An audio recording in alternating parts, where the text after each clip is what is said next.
بسم اللہ الرحمن الرحیم الحمدللہ رب العالمین افضل الصلاۃ و اکمل السلام علی سید الانبیاء والمرسلین وعلی آلہ الکرام و اصحابہ العظام اجمعین۔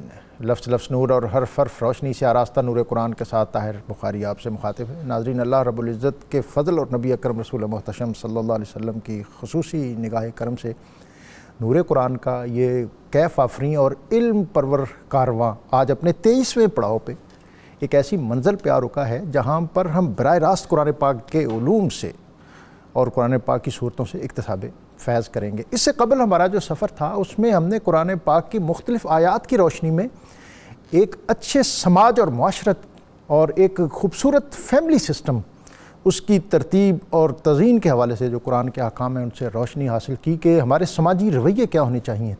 تعمیر سیرت، تشکیل کردار اور تہذیب نفس کے حوالے سے ہمیں قرآن نے کیا احکامات، رہنمائی اور روشنی عطا کی ہے، اور بالخصوص ایک اچھی معاشرت جس کا نقطہ آغاز ہمارا فیملی سسٹم ہے، ہمارا خاندانی نظام ہے، اور اس خاندانی نظام میں بطور بھائی، بطور بیٹا، بطور شوہر، بطور باپ ہمارے ذمے کیا ذمہ داریاں ہیں اور کیا حقوق ہیں ہمارے ایک کے دوسرے پر اور دوسرے کے پہلے پر، اور پھر ایک ہمسائے کا دوسرے پر کیا حق ہے، اور معاشرے میں رہتے ہوئے ہم قانون کی عملداری کو کس طرح یقینی بنائیں، اور پھر اس کے ساتھ ناظرین جو ہمارے اعتقادات ہیں، دینی اعتقادات کے اللہ کے کیا حق ہیں بندے پر، نبی اکرم رسول محتشم صلی اللہ علیہ وسلم کے حقوق ان کی امت پر، صحابہ اکرام اور اہل بیت اطہار رضوان اللہ علیہم اجمعین ان کے حقوق، صلحاء اولیاء کے حقوق، اور یہ بہت ایک جامع اور وسیع مضامین کی ایک فہرست جس میں سمجھتا ہوں کہ ہمارے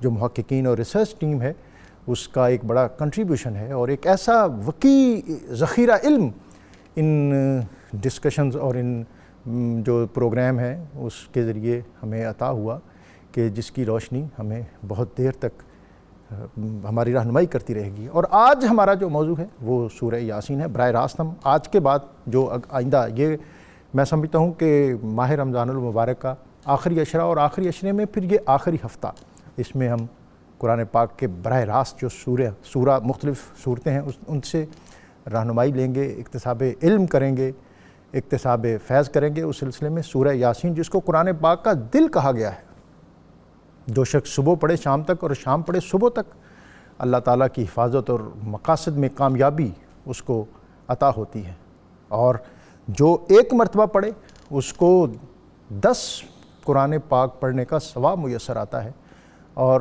جو ایک مرتبہ سورہ یاسین پڑھے اس کے اللہ تعالیٰ پچھلے گناہ معاف کرتا ہے۔ اور پھر یہ بھی ایک حکم ہے کہ جب آپ کوئی دنیا سے جا رہا ہو، کسی پر نزع کی حالت طاری ہو تو اس کے پاس بیٹھ کر پڑھیں، تو اس کے پاس بیٹھ کر پڑھنے میں ایک حکمت یہ بھی ہے کہ آپ کے پڑھنے سے اس کی زبان پر بھی سورہ یاسین جاری ہو، اور اس سورہ یاسین کے جاری ہونے کا اس کو جو اجر ملے، جو اس کو ثواب ملے، جو اس کے حصے میں نیکیاں آئیں، وہ اس نوعیت کی ہوں کہ وہ دنیا میں پاکیزگی اور طہارت سے آراستہ ہو کر جا رہا ہو۔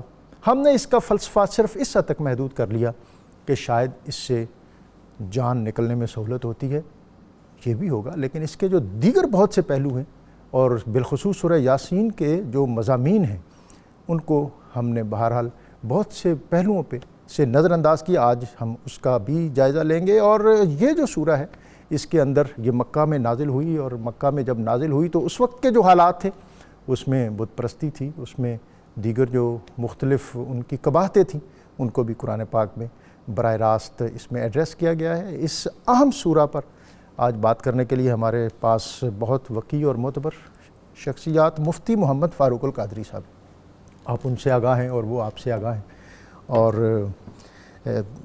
ظاہر ہے نور قرآن جو ہے وہ اس کی ترتیب، تشکیل اور تزئین اس میں ان کا ایک کلیدی رول ہے۔ میں ان کو خوش آمدید کہتا ہوں۔ ڈاکٹر مجاہد احمد جو نور قرآن یا 92 کے ویور ہیں، ناظرین ہیں، وہ ان کی شخصیت سے، ان کے فکر و فن سے آگاہ ہیں، اور آج اللہ رب العزت کی بارگاہ میں حمد کا نذرانہ پیش کرنے کے لیے ہمارے ساتھ ہوں گے ساجد علی ساجد۔ ان کی طرف جانے سے قبل آج کا اسم گرامی العزیز، غالب، قوی اور بے مثل اللہ تعالیٰ سب پر غالب ہے، اور قرآن پاک میں بھی سورہ یوسف کے اندر بطور خاص یہ حکم ہے کہ واللہ غالب علی امرہ، کہ اللہ کا امر تو ہر چیز پر غالب ہے۔ اور یہ سورہ یوسف کے اندر یہ جو حکم ہے یہ ایک ایسے مرحلے پہ ہے کہ جب حضرت یوسف علیہ السلام نے اپنا خواب اپنے ابا جان کو سنایا کہ وَإِذْ قَالَ يُوسُفُ لِأَبِيهِ يَا أَبَتِ إِنِّي رَأَيْتُ أَحَدَ عَشَرَ كَوْكَبًا وَالشَّمْسَ وَالْقَمَرَ رَأَيْتُهُمْ لِي سَاجِدِينَ کہ ابا جان میں نے خواب دیکھا ہے کہ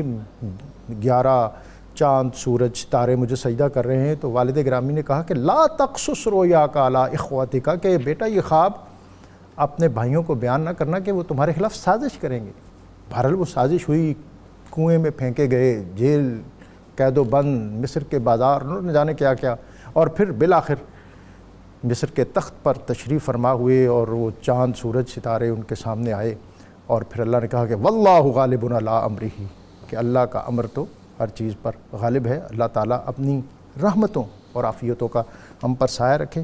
مفتی صاحب آج کا موضوع اور مضامین، اور میں سمجھتا ہوں کہ جو اس کا شان نزول اور خلاصہ ہے یہ آپ ابتدائی طور پر عطا فرمائیں، اور پھر اس کے بعد انشاءاللہ ہم جو جزوی سوالات ہیں اس سے بھی آپ سے اقتصاد فیض کریں گے ڈاکٹر صاحب۔ بسم اللہ الرحمن الرحیم۔ ڈاکٹر صاحب سورہ یاسین تو ماشاءاللہ ہر مسلمان کے گھر میں پڑھی جاتی ہے، اور ہر مسلمان کو بطور خاص اس سورت سے محبت بھی ہے، سبحان اللہ۔ اور یہ قرآن کا دل ہے، تو ہر مومن کی خواہش ہوتی ہے کہ میرے دل میں بھی اس کی تلاوت ہوتی رہے۔ سورہ یاسین کا شان نزول بطور خاص مکہ مکرمہ کے حالات کی وجہ سے ہوا۔ اہل مکہ نے جب رسول پاک صلی اللہ علیہ وسلم کی دعوت توحید رد کی اور اس کی مزاحمت میں پیش ہوئے اور بڑی شدت اور سختی کے ساتھ اسلام کے خلاف اپنا رد عمل لائے اور اپنے ناحق نظریات کو پیش کیا، تو اللہ تعالیٰ نے ان کے نظریات کی تردید کے لیے، جو توحید کے بارے میں ان کے نظریات تھے، اور بطور خاص مرنے کے بعد اٹھنے کے حوالے سے جو ان کا نظریہ تھا کہ ایسی کوئی حقیقت نہیں ہے، یہ صرف ایک خیال آفرینی ہے، اس کا حقیقت سے تعلق خیال است و محال است، محال است، تو اللہ تعالیٰ نے یہ سورت نازل فرمائی، اور اس میں بطور خاص توحید پر مظاہر قدرت، کائنات کے مختلف تخلیقات سے دلائل پیش فرمائے، اور دوسری بات اس صورت مقدسہ میں مرنے کے بعد اٹھنے پر دلائل کو ایڈریس فرمایا گیا۔ ڈاکٹر صاحب اہل مکہ نے ایک جملہ کہا، لست مرسلا، آپ اللہ کے رسول نہیں ہیں۔ اس پر قانون عالم کے حساب سے ان پر لازم تھا وہ کوئی دلیل لے کر آتے، ان کے پاس دلیل کوئی نہیں تھی، تو قانون یہ البینۃ علی المدعی والیمین علی من انکر علیہا۔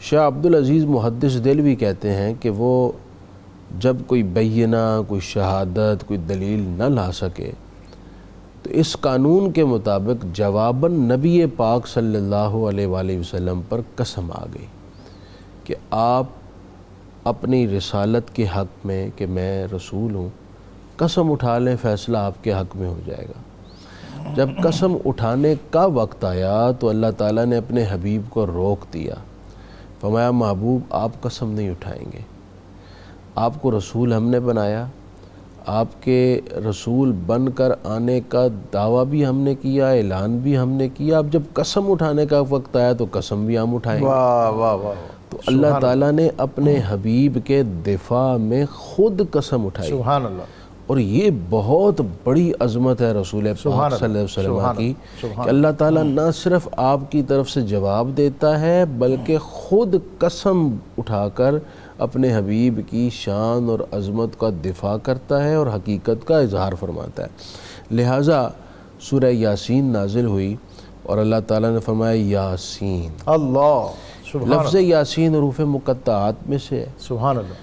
کثیر مفسرین نے تو اس کا معنی اے یاسین ہی کیا ہے یا صرف یاسین ہی کیا ہے، وہ کہتے ہیں اس کا معنی اللہ اور اس کے رسول ہی حتمی طور پر جانتے ہیں، لیکن مفسرین کرام نے اس کی مختلف آثار، روایات اور تفسیری تعویلات کی روشنی میں جو معنی عکس کیے ہیں، وہ کہتے ہیں یاسین کا معنی ہے سید، سردار۔ سبحان اللہ۔ دراصل اس آیت میں نبی پاک علیہ السلام کو فرمایا گیا اے سردار دو جہاں، واہ، اے سردار عالم۔ سبحان اللہ۔ تو فرمایا کہ یاسین اے سردار عرب و عجم، والقرآن الحکیم، ہمیں حکمت والے قرآن کی قسم ہے، سبحان اللہ۔ انک لمن المرسلین۔ وہ واہ۔ کہتے تھے آپ رسول نہیں ہیں، اللہ فرماتا ہے بے شک واہ۔ آپ رسولوں میں سے ہیں، علی صراط مستقیم، اور راہ راست پر ہیں۔ سبحان اللہ۔ اب اس میں بڑی زبردست بات اور لطیف پیرایہ بیان ہے۔ ایک تو قرآن حکیم کی قسم اٹھا کر قرآن کی صداقت کا اہل مکہ کے سامنے اللہ تعالیٰ نے اظہار کر دیا، ساتھ یہ بھی فرمایا کہ قرآن کوئی عام کتاب نہیں ہے، الحکیم، یہ پر از حکمت ہے۔ اور ساتھ اللہ تعالیٰ نے اس میں تاکید کتنی لائی، ایک تو قسم، پھر اس کے بعد انکا، پھر لام، انکا لمن المرسلین۔ واہ۔ تو تین تاکیدیں لا کر اللہ تعالیٰ نے انا بھی تاکید لائی، لام بھی تاکید لائی، اور دو تاکیدیں لا کر اسی طرح قسم اٹھا کر وہ تیسری تاکید ہے، اللہ تعالیٰ نے اپنے حبیب کی رسالت کا بیان فرمایا۔ سبحان اللہ۔ اور اقبال نے شاید اسی مقام پہ پھر کہا ہوگا کہ نگاہ عشق و مستی میں وہی اول، وہی آخر، وہی قرآن، وہی فرقان، وہی یاسین، وہی طہ۔ ڈاکٹر صاحب، سورہ یاسین کے مضامین آپ اس میں کچھ اضافہ کرنا چاہیں تو بطور خاص میں چاہوں گا کہ اس میں ظاہر مضامین تو اتنے ہیں کہ شاید ہم کئی پروگرام اس پہ ہو سکیں، لیکن اس کا جو خلاصہ ہے وہ ایک تو ناظرین تک پہنچ جائے، اور حضرت حبیب نجار ان کا جو واقعہ ہے اور اس کے اندر ہمارے لیے انسانیت کے لیے کیا رہنمائی اور روشنی ہے، اس پر بھی آپ ضرور ہمیں کچھ عطا فرمائیں۔ بسم اللہ الرحمن الرحیم۔ مفتی صاحب نے بڑا خوبصورت آغاز فرمایا ہے، اور کچھ اس کے فضائل آپ نے بیان فرمائے، اور مضامین کا خلاصہ کچھ بیان ہوا، کچھ میں اس کو بیان کرنے کی کوشش کرتا ہوں۔ اس میں اصل میں اگر ہم دیکھیں تو اسلام کے جو 5 عظیم الشان عقائد ہیں اور بنیادی عقائد ہیں، ان میں سے 3 کا ذکر یہاں صراحت کے ساتھ کیا گیا: توحید، رسالت اور آخرت۔ اگر ہم اس کی ترتیب دیکھیں تو سورہ یاسین میں سب سے پہلے رسالت کا ذکر کیا گیا، واہ واہ، توحید کا ذکر بھی بعد میں ہے، واہ، قیامت کا ذکر بھی بعد میں ہے۔ علامہ تفتازانی سے کسی نے پوچھا کہ ایمان کیا ہے اور اس کی حقیقت کیا ہے، تو انہوں نے فرمایا کہ اگر تو تفصیل پوچھو تو جو 5 چیزیں ہیں ان سے سب آگاہ ہیں، اور اگر آپ کہو کہ ایک لفظ میں بیان کروں تو وہ زبان مصطفیٰ صلی اللہ علیہ وآلہ وسلم پر ایمان لانا ہے، واہ، اور اس پر اعتماد اور یقین کرنا ہے۔ سبحان اللہ۔ تو اللہ تعالیٰ نے بھی یہاں رسالت کا پہلے ذکر کیا ہے، توحید کا بعد میں ذکر کیا ہے۔ ہمیں یہ بتلانا بھی مقصود ہے کہ توحید وہی کارآمد ہے جو رسالت کے وسیلے اور توسل سے ملے۔ واہ، اور اقبال نے بھی کہا تھا کہ از رسالت در جہاں تکوین ماں، بے شک، از رسالت دین ماں، ایمان سبحان ماں۔ اللہ، کیا بات سبحان ہے۔ اگر کوئی رسالت چھوڑ کر ہاں، توحید کی بات کرتا ہے واہ، اور توحید کو وہ سمجھتا ہے کہ میں توحید پرست ہوں، لیکن رسالت سے اس کا تعلق نہیں ہے، تو وہ اس کی توحید قابل قبول نہیں ہے۔ سب سے پہلے جو میں واقعہ ملتا ہے تاریخ انسانی میں کہ جب سیدنا آدم علیہ السلام کو اللہ تعالیٰ نے فرمایا کہ سجدہ کرو، فرشتوں سے فرمایا، تو شیطان نے سجدہ نہیں کیا۔ وہ کیا کہہ رہا تھا؟ موقف کا اختیار کر رہا تھا کہ یا اللہ صرف سجدہ تجھے کرنا ہے، کسی اور کو نہیں کرنا۔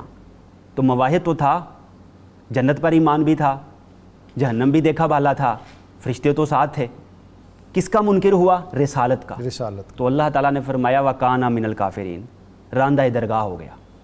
اور رسالت کے بعد کیونکہ تمام جتنی تعلیمات ہیں اسلام کی، ہدایات ہیں، جو کچھ بھی ہمیں عطا ہوا وہ مصطفیٰ کریم صلی اللہ علیہ وآلہ وسلم کے وسیلے اور توسل سے ہی تو عطا ہوا ہے۔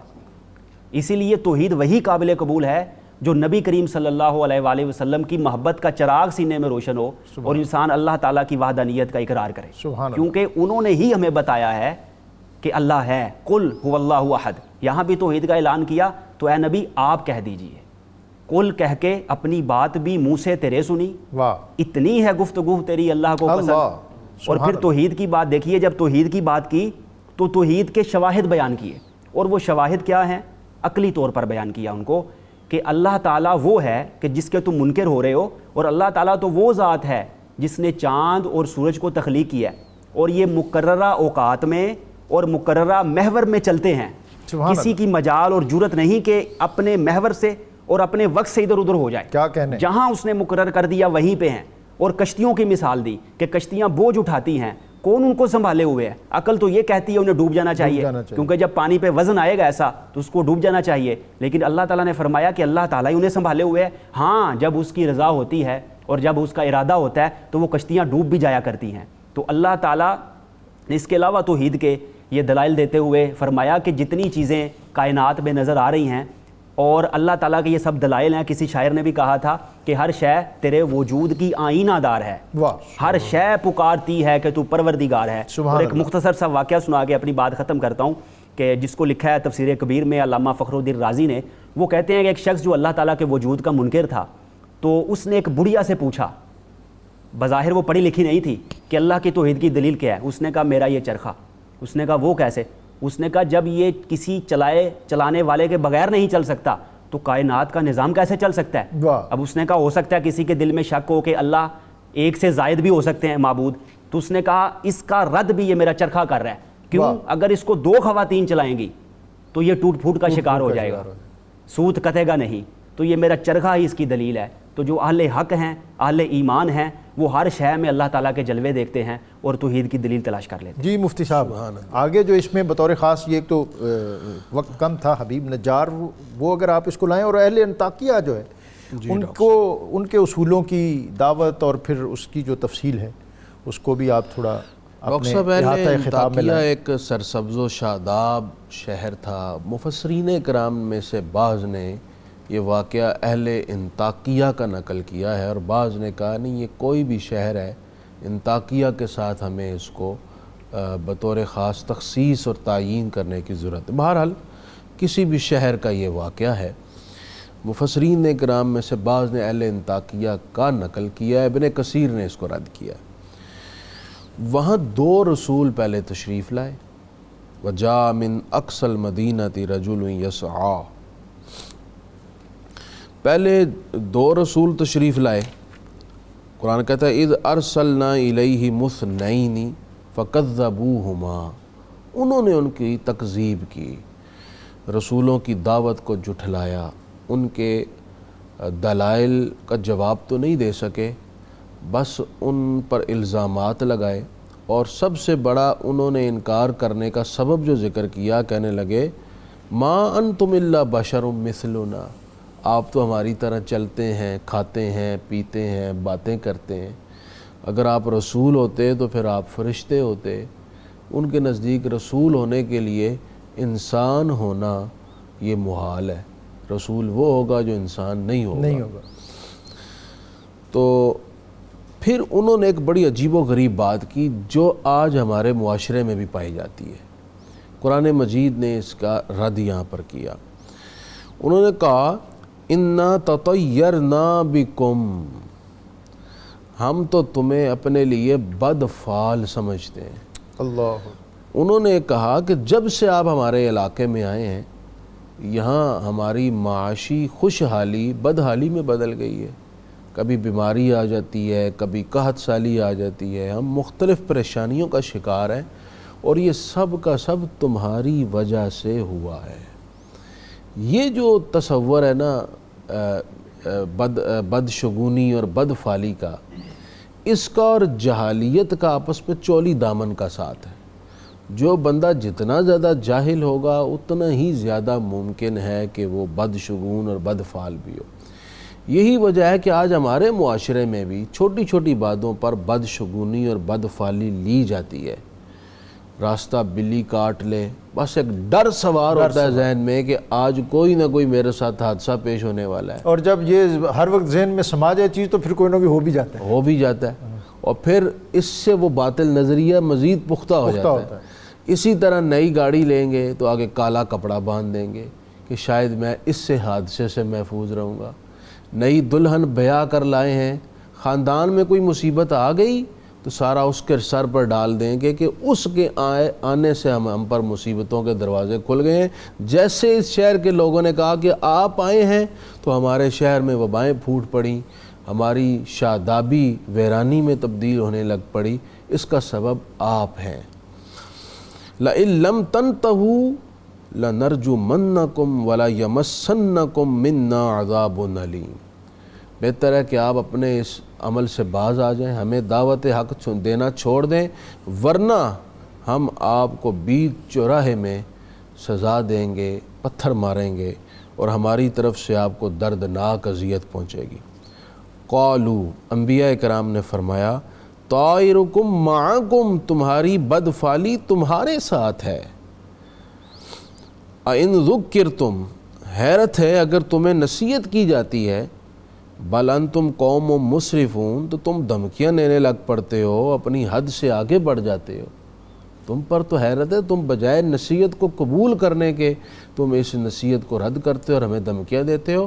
تمہاری بدفعلی, بدشگونی, نحوست یہ تمہارے ساتھ ہے, یعنی تمہاری جہالت, تمہارے باطل نظریات, تمہاری بد عقیدگی, تمہارا دعوت الہی کو جھٹلانا, تمہارا انبیاء کرام کے ساتھ یہ مزاحمتی رویہ, یہ وہ ساری چیزیں ہیں. اور پھر اس کے نتیجے میں تمہاری جو بدعمالیاں ہیں, جس وجہ سے تم بدشگونی اور بدفعلی کا شکار ہو گئے ہو.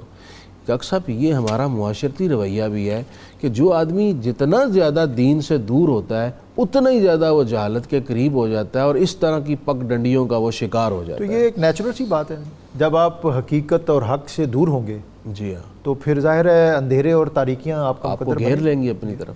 تو لہٰذا ایک تو یہ بات سمجھیں کہ بدشگونی اور بدفعلی نہیں لینی چاہیے.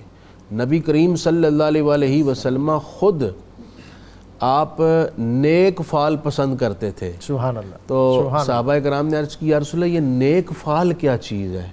تو آپ صلی اللہ علیہ وسلم نے شاید فرمایا, الکلمۃ الطیبہ, سبحان اللہ, اچھی بات کرنا, اچھا نتیجہ اخذ کرنا, نہ کہ کوئی برا نتیجہ اخذ کرنا. اچھا نتیجہ اخذ کرنا اور ایک مثبت پیرایا جو ہے ناظرین, اس کو ہمیشہ پیش نظر رکھنا اور اسی کی طرف راغب رہنا, نہ کہ بعض اوقات ہمارا ذہن یا ایک خاص ذہنیت ہے جو ہر معاملے سے کوئی نہ کوئی منفی چیز نکالتی ہے. جو فطری تقاضا ہے چیزوں کا وہ یہ ہے کہ ہم چیزوں سے مثبت, اور جب آپ مثبت چیزوں کی طرف جائیں گے تو اس سے آپ کے ذہن اور قلب کو آسودگی بھی میسر آئے گی. ڈاکٹر صاحب, وما علمناہ الشعر, اس پر بہت کچھ کہا گیا, اور پھر اس میں یہ بھی ایک تعبیر کی جاتی ہے کہ شاید نبی اکرم رسول محتشم صلی اللہ علیہ وآلہ وسلم شعر گوئی کو یا شاعری کو پسند نہیں فرماتے تھے, جبکہ دوسری طرف ہم یہ بھی دیکھتے ہیں کہ ایک شاعر دربار رسالت ہے باقاعدہ, اور ان کے لیے ممبر آراستہ ہوتا تھا, اور پھر وہ ان کے کہے ہوئے اشعار جو ہیں وہ ہمارے دینی ادب کا ایک بڑا وقی سرمایہ ہے. اور کعب بن زہیر جیسے لوگ وہ آئے اور پھر انہوں نے اپنے قصیدے پیش کیے, اور قبیلہ بنو تمیم آیا تو انہوں نے تو باقاعدہ اپنا شاعر پیش کر دیا کہ یا رسول اللہ عقائد پہ بات بعد میں ہوگی, پہلے ہمارا ایک شاعر ہے, اس کے مقابلے میں اپنا شاعر لائیے. ایسے ہی جناب, اصل میں یہ جو آیہ مبارکہ ہے, وما علمناہ الشعر وما ینبغی لہ, اس سے بعض لوگ جب پڑھتے ہیں تو غلط نتیجہ اخذ کر لیتے ہیں اور یہ سمجھتے ہیں کہ نبی کریم صلی اللہ علیہ وآلہ وسلم جو علم شعر ہے یا شاعری ہے, اس کی جو باریک بینیاں ہیں یا رموز ہیں یا اسرار ہیں ان سے آگاہ اور واقف نہیں, یہ غلط نتیجہ نکال لیتے ہیں. تھوڑا سا اس کا پس منظر اور عرض کرنا چاہوں گا کہ اگر ہم تاریخ دور جاہلی کا بھی مطالعہ کریں اور پھر تاریخ اسلام کا مطالعہ کریں تو ہمیں پتہ چلتا ہے کہ نبی کریم صلی اللہ علیہ وآلہ وسلم کا ذوق شعر کے حوالے سے کتنا اعلیٰ تھا. سبحان اللہ. اور آپ کا جو نقد ہے, یعنی جو آپ تنقید اشعار پر فرمایا کرتے تھے, اس کی بھی بے شمار مثالیں ملتی ہیں. جیسا کہ دور جاہلی کا ایک بہت بڑا شاعر تھا امراء القیس, اور حسان بن ثابت رضی اللہ عنہ کے بارے میں فرمایا کہ یہ جنتی شعراء کے قائد ہوں گے. واہ واہ. اور حضرت حسان بن ثابت کی وجہ سے کتنے لوگوں نے اسلام قبول کیا ہے. سبحان اللہ. 80 جو شعراء ہے ان کا ایک وفد آیا تھا جنہوں نے کہا تھا مقابلہ کریں آپ نے جس کی جانب اشارہ فرمایا، بنو تمیم کا تو وقت حضرت حسان بن ثابت کو نبی کریم صلی اللہ علیہ وسلم نے سامنے کیا، وہ جواب دے رہے تھے حضور کی طرف سے، اور پھر انہوں نے اسلام قبول کیا یہ کہہ کر کہ جن کے شاعر اتنے اعلیٰ ہیں ان کا خود کتنا مقام ہوگا۔ تو یہاں سے یہ پتہ چل رہا ہے۔ پھر کعب بن زہیر آتے ہیں آپ کی بارگاہ میں، اور اپنا مشہور زمانہ قصیدہ جس کو قصیدہ بردہ کہا جاتا ہے، یہ وہ پہلا قصیدہ بردہ ہے جو ظاہری نبی کریم صلی اللہ علیہ وآلہ وسلم کے زمانہ حیات میں صحابی رسول نے پڑھا۔ سبحان اللہ۔ اور جو شرف الدین بصیری والا قصیدہ ہے یہ تو ان سے متاثر ہو کے لکھا گیا تھا۔ تو کیا کہ کہتے ہیں 59 اشعار پہ مشتمل ہے، پہلے کچھ غزل کے اشعار ہیں، اور جب کہا ان الرسول لنور یستدعو بہ مہند من سیوف اللہ مسلول، یہ جب وہ کہتے ہیں تو نبی کریم صلی اللہ علیہ وآلہ وسلم انہیں اپنی چادر عطا فرماتے ہیں۔ ایک روایت میں ہے کہ انہوں نے کہا تھا من سیوف الہندی، تو نبی کریم صلی اللہ علیہ وآلہ وسلم نے ان کی اصلاح فرما دی۔ اچھا، اس پر ویسے یہ جو سیف ہندی ہے اس پر بھی لوگوں نے بہت لکھا ہے، اور یہ اگر اندرون لاہور میں جائیں تو یہاں اس طرح کے کوچے ہیں جہاں کہیں خوبصورت شمشیر بنتی ہے اور کہیں خوبصورت جو ہے وہ زرہ بنتی ہے، اور یہ پرانے دور میں، اور ہند کی جو تلوار تھی اور تلوار کی تعبیر اور تشبیہ جو ہے یہ بھی عرب کے کلچر میں تھا۔ میں اس پر آپ سے مزید بھی رہنمائی لوں گا، یہاں ایک وقت ہے بریک کا۔ ناظرین، بریک سے جب ہم واپس آئیں گے تو آج کی اس بہت وسیع اور جاندار شاندار مضامین پر مشتمل سورہ یاسین جو ہے، اس کے مضامین سے ہم مزید بھی اکتساب فیض کریں گے۔ اور ڈاکٹر صاحب جس وفد کی بات کر رہے تھے، اور ہم نے سورہ حجرات کا جب ذکر کیا اور تذکرہ کیا تو ان ینادونک من وراء الحجرات، یہ وہ لوگ تھے جنہوں نے نبی اپنے تفاخر کے سبب اور اپنی برتری کو جتانے کے لیے کہ نبی اکرم صلی اللہ علیہ وسلم آپ قیلولہ فرمانے کے لیے اپنے حجرہ اقدس میں تشریف لے گئے تھے، تو ان کی طبیعت پر اپنے جو ایک جاہلانہ تفاخر تھا، یہ بوجھ آیا کہ ہم آئے ہیں اور آپ تشریف فرما نہیں ہیں، تو انہوں نے حجرے کے باہر سے آوازیں دیں، یا محمد اخرج علینا۔ تو قرآن نے، جیسا مفتی صاحب نے کہا کہ نبی اکرم صلی اللہ علیہ وسلم کی بارگاہ میں کوئی سوال اٹھے تو پھر اس کا جواب عرش کی بلندیوں سے آتا ہے، ان الذین ینادونک من وراء الحجرات اکثرهم لا یعقلون، کہ یہ جو بڑے صاحب فکر و فن بنے پھرتے ہیں ان کو تو شعور ہی نہیں ہے، ان کو تو عقل ہی نہیں ہے۔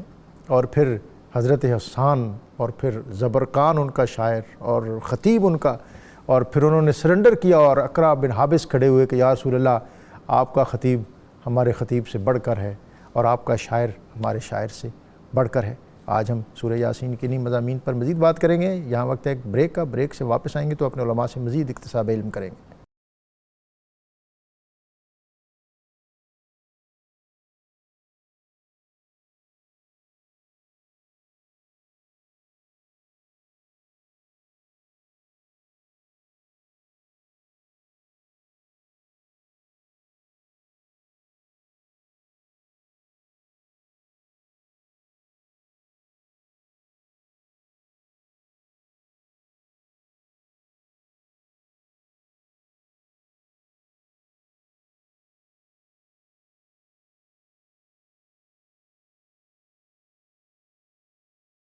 نور قرآن میں آپ کو ایک مرتبہ پھر خوش آمدید۔ سورہ یاسین قرآن پاک کا دل، اور جس میں بطور خاص ڈاکٹر صاحب نے بھی اور مفتی صاحب نے بھی فرمایا کہ جو عقائد ہیں، اور ان عقائد میں بھی پھر عقائد ثلاثہ، توحید، رسالت اور پھر عقیدہ آخرت۔ عرب جو تھا یہ اس میں حضرت اسماعیل علیہ السلام کے بعد پھر صدیوں تک یہاں پر کوئی پیغمبر اور کوئی الہامی ہدایت یہاں عطا نہ ہوئی، اور یہ خطہ، یہ قریہ جو ہے، یہ اگرچہ اس کو حضرت ابراہیم اور حضرت اسماعیل کے قدموں اور خانہ کعبہ کے وجود کے سبب بہت سی برکتیں، عظمتیں حاصل تھیں، لیکن صدیاں گزر جانے کے سبب ان کے عقائد پھر مختلف پگڈنڈیوں پر چڑھ گئے، اور یہاں بنو جرہم آئے اور پھر بنو خزاع آئے، اور یہاں پر بت پرستی اور شرک اور نیکیوں کا جو چمنستان تھا وہ بالکل ویران ہو گیا، اور لوگ اللہ تعالیٰ کی وحدانیت اور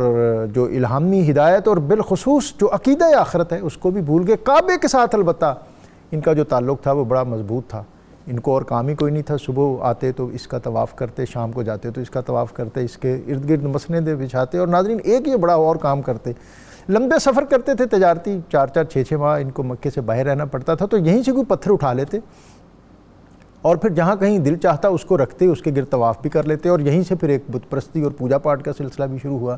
اور دوسرا جو ان کے اندر ایک بہت کبھی رسم جو فکری طور پر تھی کہ وہ کہتے تھے کہ یہ کیسے ہوگا کہ ہم مریں گے اور پھر ہم دوبارہ اٹھائے جائیں گے۔ تو اس صورت کے اندر جو فکر معاد اور عقیدہ آخرت ہے اس کو بطور خاص بیان کیا گیا، ان نحن نحیی الموتى ونکتب ما قدموا وآثارهم وکل شیء احصیناہ فی امام مبین، یعنی وہ اٹھائے بھی جائیں گے اور پھر ان کے کیے ہوئی چیزیں جو ہیں وہ آگے ریکارڈ بھی ہو رہی ہیں، اور ان ساری چیزوں کا یعنی دنیا کے اندر اگر کوئی قوم اس سوچ اور فکر کو رد کر دے کہ موت کے بعد زندگی کا کوئی تصور نہیں ہے اور نہ اعمال کے احتساب کا کھٹکا ہے، تو پھر یہ زندگی جو ہے یہ انسان کی نہیں، ایک حیوان کی زندگی ہو جاتی ہے۔ احتساب اور عقیدہ آخرت یہ ایک ایسی روش ہے جو انسان کے فکر کو اور عمل کو ہمیشہ سیدھا رکھتی ہے۔ آج سورہ یاسین کے انہی مضامین پر ہم بات کریں مفتی صاحب۔ ایک تو حضرت حبیب نجار والا واقعہ، اور اس کے ساتھ جو آج کی صورت کے دیگر مضامین جہاں جہاں آپ جو ضروری رہنمائی سمجھتے ہیں وہ بھی عطا کرتے جائیں۔ جی بات ہو رہی تھی انبیاء اکرام اس شہر میں آئے، 3 نبی تھے، جھٹلایا ان کے حسن کردار، ان کے دلائل کی سچائی کے باوجود اہل علاقہ نے مل کر یہ اتفاق کیا کہ ان انبیاء کو قتل کر دیا جائے۔ انہوں نے انبیاء کرام کو پکڑ لیا، ان کو اپنی طرف سے سزا دینے کے لیے، اذیت دینے کے لیے، قتل کرنے کے لیے ایک چوراہے میں جمع ہو گئے۔ یہ بات پہنچی اسی بستی کے ایک کنارے پر رہنے والے ایک مخلص اور دیندار شخص تک، جس نے انبیاء کی دعوت پر لبیک کہہ کر ایمان قبول کر لیا تھا۔ اب دیکھیں ڈاکٹر صاحب کہ قوت یقین اور ارادے کی سچائی کیا ہوتی ہے۔ اصل ایمان یہ ہے یقین کی قوت ہو اور فولادی ارادہ ہو۔ سبحان اللہ۔ جس بندے کو کلمہ پڑھنے کے باوجود یقین کی طاقت حاصل نہیں ہے وہ ایمان تک ابھی نہیں پہنچ سکا۔ اب اس شخص کے ایمان کی قوت اور یقین دیکھیں۔ قرآن کہتا ہے جاء من اقصى المدینۃ رجل یسعی، شہر کے پرلے کنارے سے ایک آدمی دوڑتا ہوا آیا، قال یا قوم اتبعوا المرسلین، سبحان اے اللہ، میری قوم ان مرسلین کی دعوت پر لبیک کہو۔ سبحان اللہ۔ یہ تم کیا حماقت کرنے جا رہے ہو؟ وہ باز نہیں آئے۔ اس آدمی کے سمجھانے اور مخلصانہ مشورے کے باوجود جو وہ باز نہیں آئے، تو اس شخص نے پھر کس قدر جرأت اور بے باکی کے ساتھ ان کے سامنے اپنے ایمان کا اظہار کیا۔ یہ بڑا مشکل وقت ہوتا ہے ڈاکٹر صاحب، معمولی سی تکلیف آ جائے اور کسی جابر اور ظالم کا سامنا ہو جائے تو لوگ رخصت کی راہ اختیار کرتے ہیں، لیکن اس شخص نے کیا کہا؟ انی آمنت بربکم فاسمعونی، کان کھول کر سن لو، میں تمہارے رب پر ایمان لا چکا ہوں۔ یہ اپنی قوم سے کہا۔ انہوں نے اس کی پاداش میں اس شخص حضرت حبیب نجار کو پکڑ لیا جو انبیاء کرام کے دفاع میں آگے آئے تھے، اور پھر اپنے ایمان کا بھی اظہار کیا۔ انہوں نے حضرت حبیب نجار کو پکڑا اور کہا کہ اپنے اس ارادے سے باز آ جاؤ ورنہ بہت برا سلوک کریں گی۔ آپ نے کہا مجھے کوئی پرواہ نہیں، جو کرنا ہے کر لو۔ انہوں نے حضرت حبیب نجار کے جسم مبارک کے ٹکڑے ٹکڑے کر دیے، لیکن یہ اپنے یقین اور ایمان پر ثابت قدم رہے، ادنا سی لغزش نہیں آئی۔ اور مجھے اسی کے ضمن میں بات یاد آ رہی ہے صحابی رسول حضرت حبیب بن زید انصاری رضی اللہ تعالیٰ عنہ کی، جب مسیلمہ کذاب کے سامنے آپ آئے ختم نبوت کا پیغام لے کر، تو اس نے گرفتار کر کے آپ کے جسم کا ایک ایک حصہ کاٹا۔ پہلے بازو کاٹا، کہا کہ اب اپنے ارادے سے، اپنے نظریے سے پھرتے ہو یا نہیں؟ آپ قائم رہے، اور پھر کہا رسول اللہ آخری نبی ہیں، آپ کے بعد کوئی نبی نہیں آئے گا، تم جھوٹے اور کذاب ہو۔ آپ کا دوسرا بازو بھی کاٹ دیا۔ آپ نے یہی کہا، ایون کہ سارے جسم مبارک کو کاٹ دیا۔ حضرت حبیب بن زید نے تکلیف کی وجہ سے اف تک نہیں کہا اور اپنی جان آفری کے سپرد کر دی۔ اس سے معلوم ہوا ڈاکٹر صاحب اصل میں قرآن مجید اور جو ہمارے اکابرین کی قربانیاں ہیں یہ سبق یہ دے رہے ہیں کہ ایمان اصل نام ہے یقین کی قوت کا، سبحان اللہ، حق کے لیے کھڑے ہونے کا۔ اگر آپ موقع آنے پر متذبذب ہو گئے، یا ایھا الذین آمنوا ادخلوا فی السلم کافہ، قرآن کہتا ہے پورے اسلام میں داخل ہو جاؤ، اور ہم ابھی تک سوچ رہے ہیں یہ کروں یا یہ نہ کروں، دیکھو نیا دور آ گیا ہے، بچے یہ کہتے ہیں، فیملی یہ کہتی ہے، ہمارا یقین کی زمانے کے ساتھ بھی تو چلنا ہوتا ہے، زمانے کے ساتھ چلنا ہے، ہمارا یقین اور سوچ کی تو اتنی سی کمزور حالت ہے کہ معمولی سے تکلیف دہ موقع پر بھی ہم اپنے نظریے سے سمجھوتا کر لیتے ہیں اور اپنی جو دینی تقاضے ہیں ان سے منحرف ہو جاتے ہیں۔ ایک تو اس بات کو ذہن میں رکھ۔ اچھا، حضرت حبیب بن نجار کی شہادت ہو گئی تو قرآن نے کہا قیل ادخل الجنہ، اللہ ان سے کہا گیا کہ آپ جنت میں داخل ہو جائیں۔ بڑے احترام سے انہیں ملائکہ نے کہا آجو جنت میں آجو، تم نے بہت بڑی قربانی دی۔ اب اس شخص کے اخلاص کا عالم دیکھیں، اس وقت بھی حضرت حبیب بن زید کی تڑپ کیا تھی؟ قال یا لیت قومی یعلمون، وہ کہنے لگے کاش کہ میری قوم جان لیتی حقیقت حال کیا ہے۔ حقیقت حال کیا ہے۔ میں مزید بھی اس پر آپ سے رہنمائی لوں گا۔ میں ڈاکٹر صاحب، آپ جو بریک سے قبل جس مضمون کی طرف تھے وہ بہت اہم ہے، اور اس میں چونکہ مختلف لوگوں کے مختلف آراء ہیں، تھوڑی کنفیوژن بھی ہے، جبکہ ہم عرب کی سوسائٹی کو دیکھتے ہیں تو وہاں تو شعر گوئی جو ہے اس کے بغیر ان کی معاشرت مکمل ہی نہیں ہوتی تھی۔ اور اب از خود جو کعبہ کے اندر 7 معلقات، 7 سسپینڈڈ پوئمز، اور جس کے بارے میں ایک روایت یہ بھی ہے کہ پھر اسی صف میں ایک دفعہ سورہ کوثر جو ہے اس کو بھی آراستہ کیا گیا، اور جو اوقاز ہے اس کے اندر جو ان کا امیر الشعراء تھا نابغہ زبیانی، اس کا باقاعدہ سرخ چرمی رنگ کا خیمہ نصب ہوتا تھا۔ شاعر، ہر قبیلہ اپنا شاعر پیش کرتا، قصیدہ پڑھتا، اور سال کا جو بہترین قصیدہ جس کو وہ قرار دیتا وہ کعبے کے پردوں سے، کعبے کی دیواروں سے لٹکایا جاتا، جو یہ اعلان بھی ہوتا تھا کہ اب آئندہ سال کے لیے معیار یہ ہے، جس نے آنا ہو پھر اس سے بڑھ کر لے کے آئے۔ اور پھر قرآن کا یہ حکم۔ جناب جی، میں یہاں پہ ایک دو اہم باتیں جو گزشتہ گفتگو تھی اسی سے پیوستہ کر کے عرض کرنا چاہتا ہوں۔ آپ صحیح فرما رہے ہیں کہ دور جاہلی میں شعر کی بہت زیادہ اہمیت تھی اور بہت زیادہ اس کو جو ہے اہمیت دی جاتی تھی، اور بلکہ جب وہاں کوئی شاعر پیدا ہوتا تو باقاعدہ جشن منایا جاتا، یعنی جب شاعری شروع کرتا، یعنی پیدا ہونے سے مراد ہے اس کا ظہور ہوتا، جی، اظہار جب کرتا۔ تو اصل میں بات یہ ہے کہ نبی کریم صلی اللہ علیہ وآلہ وسلم اور اسلام کا جو نظریہ دیا وہ شاعری پر مکمل طور پر پابندی کا نہیں ہے، بلکہ جو حق اور حقانیت کا ہے، حق اور حقانیت کا، اور اس کے مضامین کا تعین کر دیا، رخ بتا دیا کہ اس رخ پہ جا کر آپ نے شاعری کرنا ہے اور ان چیزوں سے بچنا ہے۔ آپ صلی اللہ علیہ وآلہ وسلم نے ارشاد فرمایا الشعر کلام حسنہ حسن فقبیحہ قبیح، شعر ایک کلام ہے جس طرح نثر ایک کلام ہے، بری بری ہے، اچھی اچھی ہے، اسی طرح شعر اچھا اچھا ہے، اور اگر برے مضامین پر مشتمل ہے تو وہ برا ہے۔ اب دو چیزیں یہاں پہ اہم عرض کرنا بڑی ضروری ہیں۔ ایک تو یہ ہے کہ شعر کی تعریف کیا ہے، اور جو آیت جس کی جانب آپ نے اشارہ فرمایا وہاں شعر سے مراد کیا ہے۔ شعر کی تعریف یہ کی جاتی ہے شعر ہوا کلام موزون مکفہ بالقصد والارادہ، شعر وہ کلام ہے جو باوزن ہو، قافیہ کی اس میں رعایت کی گئی ہو، اور ارادے کے ساتھ ہو، قصد کے ساتھ ہو۔ بعض دفعہ ایسا ہوا کہ نبی کریم صلی اللہ علیہ وآلہ وسلم سے کچھ الفاظ ادا ہوئے، باوزن تھے، مکفہ تھے، لیکن بلا ارادہ تھے، اس لیے اس کو شعر نہیں کہہ سکتے۔ اور یہ تو جو شعر کی شاعر تعریف میں کہتے ہیں تین کہ چیزیں یہ ہو آمد ہے یا ورد ہے، اس کا تو نہیں اس میں کوئی عمل دخل پھر آ جاتا ہے، اس پہ کوئی اس پہ بوجھ تو نہیں آتا جی کہ شاعروں کے یہاں ایک اصطلاح ہوتی ہے کہ یہ آمد ہے اور یہ ورد ہے۔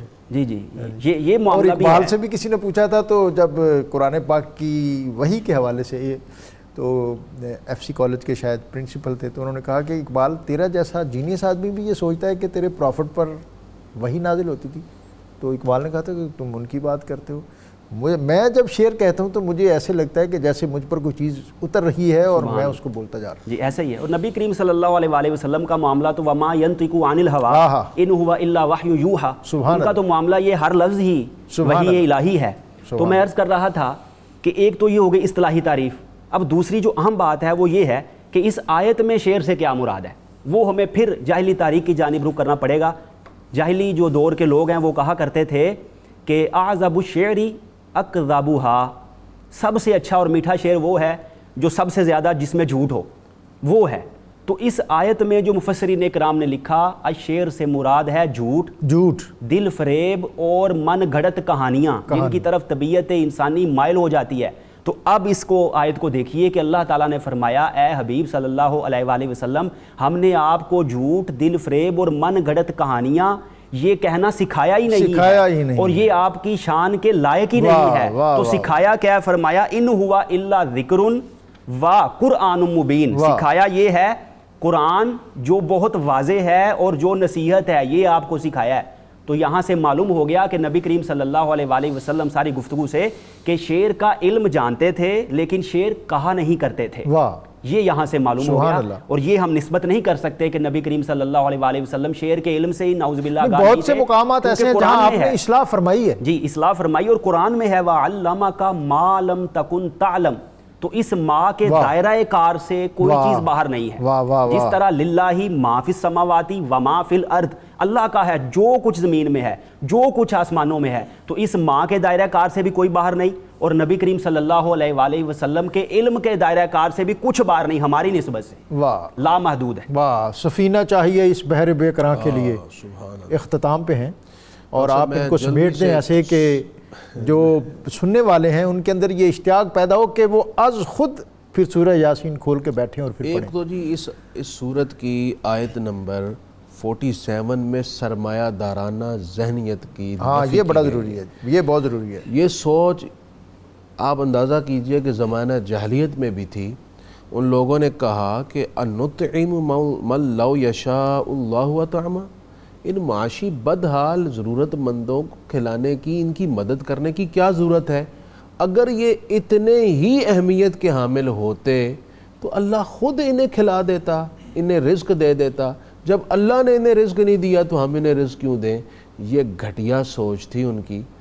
اگر یہی بات ہے تو پھر تم اپنی صنعت چلانے کے لیے، رزق کے لیے دن رات کیوں محنت کرتے ہو؟ تم بھی اسی سوچ کے ساتھ اکتفا کر کے بیٹھ جو اللہ ہی دے گا تو ہمیں رزق مل جائے گا۔ اس سوچ کی بنا پر غریبوں کو مسترد کرنے والوں کو اس آیت مقدسہ میں ان کی مذمت کی گئی ہے۔ دوسری بات یہ ڈاکٹر صاحب، چند آیات آگے آیت نمبر 58 میں جنتیوں کی جنت کے اندر جو نعمتیں اللہ تعالیٰ سے عنایت ہوں گی ان کا ذکر کرنے کے بعد فرمایا ایک بہت بڑی نعمت جنتیوں کو ملے گی، جس کی وجہ سے میں چاہتا ہوں کہ آپ سورہ یاسین پڑھیں گے۔ سلام قولا من رب العالمین، اہل جنت کو جنت میں اللہ تعالیٰ اپنا شرف دیدار بخشے گا اور فرمائے گا سلام قولا من رب الرحیم، تمہیں تمہارے رب رحیم کی طرف سے سلام کہا جائے گا۔ جنت میں ان کو سلامتی کے اقوال اللہ تعالیٰ کی طرف سے یہ قول آئے گا۔ پھر آخر میں ڈاکٹر صاحب ایک اہم بات یہ ہے، لوگوں نے جو مشرکین مکہ تھے بوسیدہ ہڈیاں اٹھا کر آئے اور رسول پاک صلی اللہ علیہ وسلم کے سامنے یہ کہا کہ کیا ان بوسیدہ ہڈیوں سے دوبارہ انسان کو پیدا کیا جائے گا؟ جب انہوں نے نبی پاک علیہ السلام کے سامنے بوسیدہ ہڈیاں رکھ کے یہ سوال اٹھایا تو اللہ تعالیٰ نے سورہ یاسین کی آخر والی آیات نازل فرمائی، وَضَرَبَ لَنَا مَثَلًا وَنَسِیَ خَلْقًا، یہ ہمیں مثال دے رہے ہیں۔ اب دیکھیں لنا، یہ مثال ہمیں بیان کر رہے ہیں، حالانکہ انہوں نے نبی پاک علیہ السلام کو مثال دی تھی، تو اللہ تعالیٰ اپنی طرف منسوب کر کے کہہ رہا ہے یہ ہمیں مثال دے رہے ہیں اور اپنی تخلیق کو یہ بھول چکے ہیں۔ اس سے معلوم ہوا نبی پاک علیہ السلام کی طرف کسی عمل کی نسبت کرنا اللہ تعالیٰ کی طرف منسوب کرنا ہے، اللہ تعالیٰ خود اپنی طرف انتساب فرما رہا ہے۔ فرمایا کہ قُلْ يُحْيِيهَا الَّذِي أَنشَأَهَا أَوَّلَ مَرَّةٍ، جس نے پہلے تمہیں پیدا کیا ہے وہ دوبارہ بھی پیدا فرما سکتا ہے۔ پھر اللہ تعالیٰ نے اپنی تخلیق کی مثال دی کہ تم دیکھو کہ کس طرح وہ پانی اور آگ دونوں کے پانی سرد اور خشک دونوں کے درمیان سے آگ نکالتا ہے، وہ میں اس کی تفصیل میں نہیں جا رہا۔ أَوَلَيْسَ الَّذِي خَلَقَ السَّمَاوَاتِ وَالْأَرْضَ بِقَادِرٍ عَلَىٰ أَن يَخْلُقَ مِثْلَهُم بَلَىٰ وَهُوَ الْخَلَّاقُ الْعَلِيمُ، تو جس نے آسمانوں اور زمینوں کو پیدا کیا اور اس کی قدرت رکھتا ہے، اس کے لیے ان کی مثل پیدا کرنا، چھوٹی سی مخلوق انسانوں کی مثل بنانا کوئی مشکل نہیں ہے. انما امرہ اذا اراد شیئا ان یقول لہ کن فیکون. اس کی شان یہ ہے کہ جب وہ کسی شے کی تخلیق کا ارادہ فرما لیتا ہے تو صرف کن کہا جاتا ہے، وہ شے وجود میں آ جاتی ہے. فسبحان الذی بیدہ ملکوت کل شیء والیہ ترجعون. پس وہ ہر عیب سے پاک ہے جس کے دست قدرت میں ہر چیز کی حکومت ہے اور اسی کی طرف تمہیں لوٹایا جائے گا. ڈاکٹر صاحب اختتامی جملے کوئی عطا کر دیں آج کے اس پروگرام کے حوالے سے. علامہ الوسی کے حوالے سے، تفسیر کے حوالے سے انہوں نے 2 لفظ لکھے. انہوں نے کہا کہ جو یاسین ہے یہ قلب قرآن ہے، اور اس کا آغاز ہوا قلب اکوان سے، یعنی جو پوری کائنات کا دل ہے نبی کریم صلی اللہ علیہ وآلہ وسلم. تو آخر میں پیغام یہ ہے کہ جس طرح ہمیں یہ حکم دیا گیا کہ مردوں کے پاس سورہ یاسین پڑھیں جہاں سے آپ نے آغاز کیا، وہ بھی صحیح ہے، حدیث شریف کے عین مطابق ہے، لیکن اس کے ساتھ ساتھ مردہ دلوں کو زندگی بخشنے کے لیے بھی سورہ یاسین پڑھنی چاہیے. کیا کہنے، دل زندہ بھی کر خدا سے طلب، آنکھ کا نور دل کا نور نہیں. سورہ یاسین یہ اس کے جو بہت سے امور اور معاملات جو ہم، جیسا ابتدا میں بات ہوئی کہ ہم پڑھتے ہیں کہ کسی آدمی کی جان اس میں سہولت ہو جائے، لیکن دل کو بیدار کرنے کے لیے اور اپنی زندگی کو حیات کی حرارت بخشنے کے لیے اس کے، اور پھر بالخصوص اس کے اندر جو غور و فکر کے مختلف پیرائے ہیں. اور اس کے اندر مفسرین کہتے ہیں کہ اگر کوئی شخص اس کو دنیا کے اندر اللہ تعالیٰ کی وحدانیت اور نبی صلی اللہ علیہ وسلم کی رسالت اور اسلام کی صداقت کا کوئی اور پیرا بھی نہ ملے، تو اس کی صرف یہ آیت جو ہے وَكُلٌّ فِي فَلَكٍ يَسْبَحُونَ، کہ اور سب سیارے اپنے اپنے فلک میں تیر رہے ہیں. 1400 سال 1500 سال پہلے دنیا کے اندر یہ جو تصور اور یہ جو افکار عطا کیے آپ کی سائنس اور سائنسدان اور مختلف جو افکار رکھنے والے لوگ ہیں، جو اسکول آف تھاٹ ہیں، وہ اس مقام پر دم بخود ہیں کہ قرآن پاک نے یہ پیرایا اور یہ رہنمائی اور روشنی علم کے حوالے سے اور فکر کے حوالے سے جو دنیا کو عطا کی. وَآیَةٌ لَهُمُ اللَّيْلُ نَسْلَخُ مِنْهُ النَّهَارَ فَإِذَا هُمْ مُظْلِمُونَ وَالشَّمْسُ تَجْرِي لِمُسْتَقَرٍّ لَهَا ذَلِكَ تَقْدِيرُ الْعَزِيزِ الْعَلِيمِ. اور دوسری نشانی ان کے لیے رات ہے، ہم اتار لیتے ہیں اس سے دن کو تو وہ یک لخت رات میں بدل جاتی ہے. اور یہ آفتاب ہے جو چلتا رہتا ہے اپنے ٹھکانے کی طرف. یہ اندازہ مقرر کیا ہوا ہے اس عظیم رب نے. والقمر قدرناہ منازل حتی عاد کالعرجون القدیم.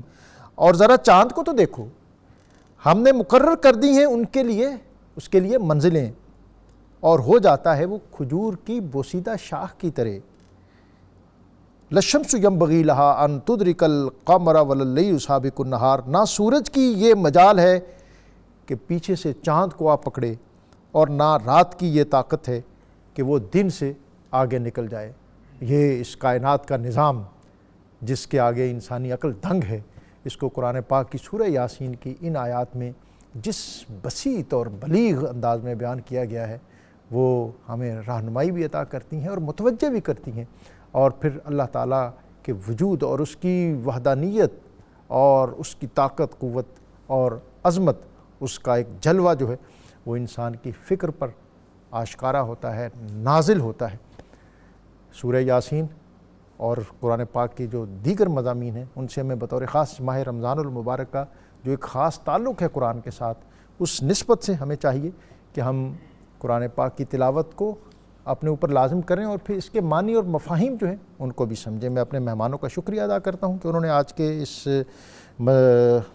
پروگرام میں اپنے بلیغ اور جامع خیالات ان سے ہمارے ناظرین کو آگاہ کیا. اور حمد باری تعالیٰ کی طرف جانے سے قبل آج کا وظیفہ ہر کام میں آسانی. نبی اکرم صلی اللہ علیہ وسلم نے فرمایا جس نے صبح کے وقت سورہ یاسین کی تلاوت کی تو اس کے لیے شام تک، اور جس نے شام کے وقت تلاوت کی تو اس کے لیے صبح تک آسانی پیدا کر دی جاتی ہے. اللہ تعالیٰ ہمارے لیے آسانیاں عطا فرمائے اور ہمیں دوسروں بھی آسانیاں تقسیم کرنے کی توفیق عطا فرمائے. ساجد علی ساجد.